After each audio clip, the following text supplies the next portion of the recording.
Hello everybody and welcome to another episode of the Physics Corner, a series of videos in which we show how to solve introductory physics problems. I'm your host, Dr. Christopher Cirola. Today's episode, we are going to take a look at something called the Atwood's machine, or more carefully, a simplified version of it, and ask a simple question. So an Atwood's machine has two masses held by a string draped around a pulley wheel. The masses are unequal, and therefore, of course, once you release the masses, they will therefore pull in the direction of the heavier mass. Our questions are very simple today. Given some simple facts, what is the acceleration of the system? And while we're at it, what's the tension? So let's go ahead and take a peek. So in today's particular video, we're going to ignore several possible complicating factors. One of those complicating factors is that the pulley wheel most likely will rotate. We're going to ignore that today because we're going to return to that in a separate video.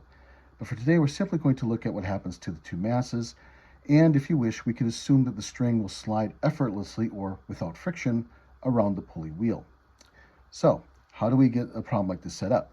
The difficulty starts for most of us because we are talking about a system of objects rather than one object, and as you are hopefully familiar with by now, physics problems insist that we only use Newton's second law to solve for one object at a time, really. Now, we could do this all in one gulp. It is possible to do that, but it's probably a little bit easier to comprehend if we separate out the objects. And do exactly that, we apply Newton's second law to one object at a time. How can we accomplish this goal? Well, let's go ahead and get started. So again, the idea is very simple. We have an Atwood's machine here. Here's your pulley wheel. Here's object number 2, which is the heavier object, and object number 1, which is the lighter object. I'm going to release the system from rest. When that system is released from rest, this object which is heavier will go downwards. This object which is lighter will be pulled upwards, of course, in response. Because they're attached to the same string, they will be traveling at the same rate. In this case, the same acceleration. And so our question then is, what is that acceleration? All right, well, it's probably easiest to set this up as, instead of one gigantic, say, equation to solve for everything at once, I would suggest an approach where we break it down into smaller pieces. Let's take a look at the free body diagram for object number 1, for example. So let's do that. So imagine we have object number 1 here. Now object number 1 will, of course, have a weight. Now we have to illustrate that weight with a subscript. Because the two objects are not the same mass, they will not have the same weights. And to distinguish that, we put a subscript on mass number 1. All right. On the other hand, because we're not worried about the contribution of the pulley for this case, we're going to go ahead and just simply assume that the tension is the same for both objects. The tension, by definition, is going to be pointing upwards for this object as it goes from the object along the direction of the string, like that. And that's my situation for object number 1. Now, we also know, before we get started with anything else, that object number 1 is going to be pulled upward. So let's make that direction of motion positive for object number 1, and I can do it like this. Now, let's go ahead and derive an equation for this object. So, the net force acting on object 1, and I'm going to go ahead and distinguish that again because this is not necessarily the same for object number 2, so we do need to be careful with that. Let's go ahead and do this. So, if the force is positive going upwards, tension is going up, therefore tension will get us started that way. The weight of the object is pulling downwards, that's negative, so m1g downwards like that. Now the second part of this, of course, is to put in mass times acceleration, and that's the point, right? This system is accelerating, therefore we must include it. We're only talking again about mass 1 in this example, so mass 1 times acceleration looks like that. Now I don't need to put in a subscript on acceleration because, like the tension, the acceleration is going to be the same for both objects, so there's no need. In fact, it would be confusing if we did that, so let's not. And that's my one equation for that. Now, unfortunately, perhaps, we have two unknowns, tension and acceleration, but one equation. Therefore, we need more information. How do we get more information? Let's take a look at the free body diagram for object number 2. That's going to look very similar in many respects because, again, we will have a weight pulling down. In this case, it's m2g, like that. We'll have a tension from the string trying to keep it from going downwards, and that will be T for tension, point upwards like this. But here's where it comes in handy to do these as separate objects. In this particular example, and again, we can do this because it's a separate free body diagram and a separate equation, right? In this particular case, it makes more sense to have the positive direction of motion going downwards. Why? Because this is the heavier object. And because it's the heavier object, its motion will be going downwards. So let's make that happen. Then we can create an equation from Newton's second law to illustrate how that works. So in this particular case, it's m2g that's positive. So m2g positive like that. Tension is going backwards, so that's negative, like this. And the acceleration is also downwards, so that's positive. And again, because this is object 2 that we're worried about, it's m2a, and the equation looks like this. Now, we have two equations and two unknowns, tensions and accelerations both. So let's go ahead and solve for acceleration. All right. Now, there's a couple of different ways to do this, but I am going to do this in a way that hopefully is the quickest and maybe the simplest way to do that, and that's to pull an algebra trick called adding equations. Because there's an equal sign here, right, that means that the left-hand side is the same as the right-hand side. That's the job of the equal sign. That means if I add this left-hand side to this left-hand side, that will be equal to the right-hand side plus the right-hand side. So let's do that. And to make it easier to see what we're doing, let's rewrite our equations here. So T minus m1g equals m1a, and m2g minus T equals m2a, like this. Okay, so if I add my equations together, again, this is a legitimate thing to do, notice something that happens right away. Tension minus tension disappears. And so we're going to end up with one equation and one unknown, which is what we want if we want to solve for something, right? It's always a situation where if we can simplify, let's do that. Let's do it. So tension disappears, but I have an m2g minus an m1g on my left, and I have a m1a plus an m2a on the right. Okay. At this stage, it's a matter, again, of convenience, but I personally like to consolidate. I think it makes a little bit of sense. It's easier to see what's happening. So g is common to both items on the left-hand side, so let's filter that out. So I'll have a m2 minus m1g here. And similarly, acceleration is common to both terms on the right. So again, let's consolidate. So m1 plus m2 times acceleration there. Notice that there's a sign difference here, but that's important actually. That's going to come in handy. And notice that because we chose our signs of our free body diagrams the way they did, these tensions disappeared for us. That's a nice clue as to how to approach things. So the physics, in other words, how the situation sort of lends itself to behaving, actually informed us of a really good method or a good approach to solving the problem. All right, we're interested in acceleration, so divide both sides by this combination of m1 plus m2 in the parentheses here. And my solution algebraically looks like this. m2 minus m1 on top, or the numerator, of course. m1 plus m2 on the bottom, or denominator. And the whole thing is multiplied by g like that.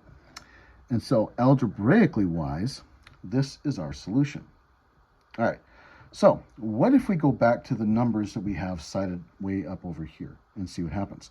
Well, let's go ahead and put those numbers in and see how that plays out. So, excuse me here. We'll come back to this. All right, so let me rewrite our equations. Acceleration equals m2 minus m1 divided by m1 plus m2, and the whole bit multiplied by little g like that. Okay, let's plug in some numbers. Now, you could go ahead, as we often do, put these values of the masses into kilograms. I cited them as grams in the unknowns. You could do that, but you don't have to. And if you look carefully, it's because, first off, they're subtracting each other, so as long as you're in the same units, we're good. And masses divide by masses, those units will cancel if we leave them alone, so it doesn't matter. So let's do that, and I'll show you.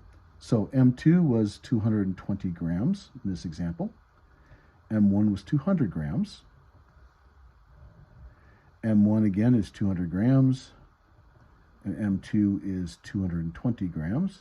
Like that. And as we usually do, for simplicity's sake, let's round off G to 10 meters per second squared. Now, of course, if you're doing this as an actual experiment, you would use the correct value of G in your classroom. For Hattiesburg, Mississippi, which is where I'm at, it would be 9.81 meters per second squared. But as we usually do for purposes of demonstrations in these videos, I round off to 10. So I go ahead and do that. I will have, say, 220 minus 200 is 20 on the top. 200 plus 220 is 420 on the bottom. Still multiplied by 10 meters per second squared. Now you can see grams cancel grams, right? We'll get a fraction. And just to save some time, I've already gone ahead and put this into my calculator. And I came up with this answer. And it's always a good idea to double check my answers, of course. 0.47 meters per second squared. So that would be the acceleration of this particular system. Now, let's delve a little bit more deeply into some questions about this. So, for example, what if M1 and M2 were exactly the same thing? Well, if we look at our equation, then M2 minus M1 equals 0, and doesn't matter what the rest of anything is happening then, right, folks? The acceleration equals 0. So that's kind of nice. That tells us that what we expect would happen.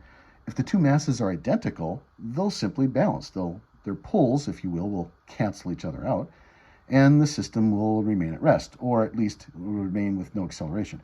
I do need to preface that if there's no motion to start with, if the whole system's at rest to begin with, then of course it doesn't go anywhere. If you already had it moving, it would keep moving at a constant velocity. That's detail, but it's worth mentioning. Okay. What if we cut the string?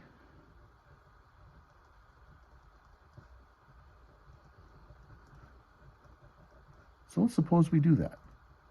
What if we cut the string? How about M2 first? What happens to M2?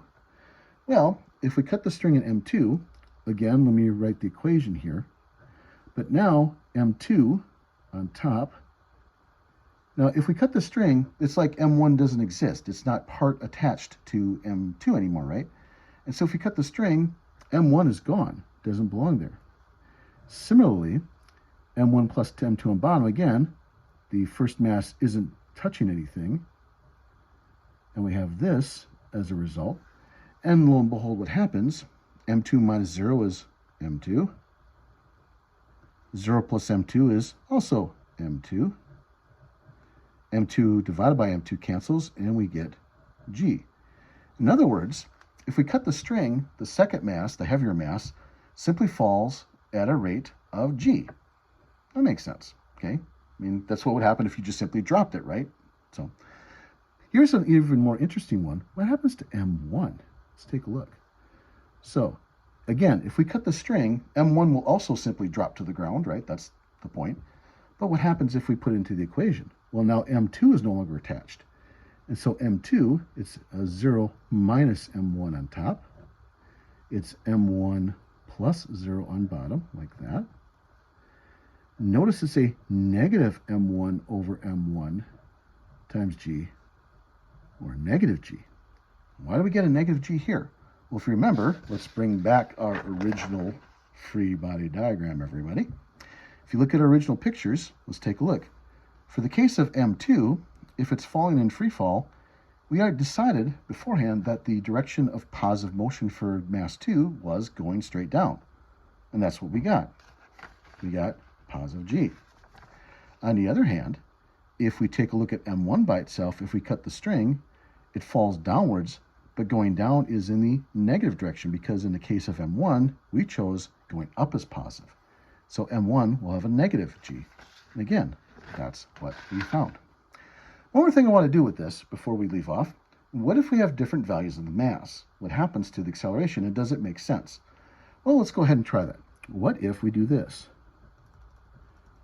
Let's suppose that M1 is still 200 grams, But now let's make M2 400 grams.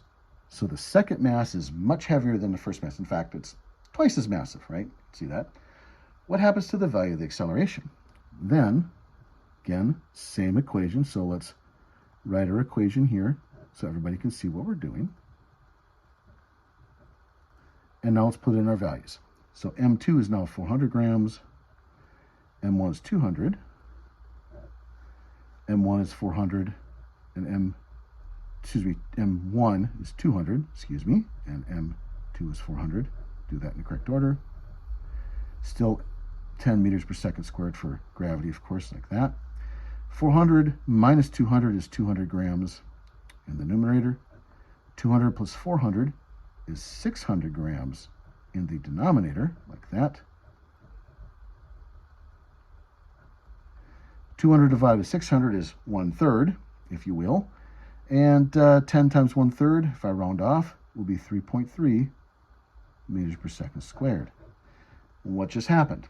Well, when the masses were very close in value, we had mass 2 was 220 grams, mass 1 was 200 grams, we had a very small amount of acceleration.